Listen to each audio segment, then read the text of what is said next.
Kilala ba ninyo si Trillanes? Anong ginawa ng putang ina niya? Di ba nagrebelde? Diyan sa Makati, nagwarawara ng mga baril. Nagmarcha doon, inagaw yung Peninsula na hotel. Nagbarake doon. Pagdating ng pulis, ang mga duwag ng ulol, nagsurrender ka agad. Tapos naging senador, akala mo nagmamakalinis, ang gago. Nagkokolekta yan sa mga malalaking negosyante. May parang yan lang ang abogado na hindi abogado. Abogado may retainer yan. Totoo yan. Ang mga malalaking negosyo. Natatakot sa kanya. Pagkaduwag ng putang ina, matakot kayo. Pagdating ng pulis, surrender ka agad. Akala ko ba makipagpatayan ka? Ang una, sino ang sunod? Dilima.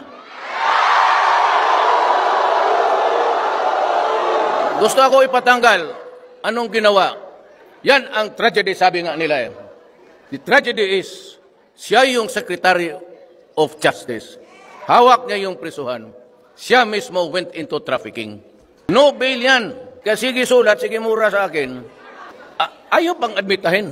Nang free advertisement ng siya sarili niya. Sabi niya, hindi yan ako.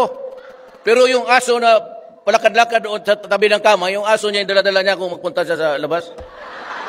Pagka na lang.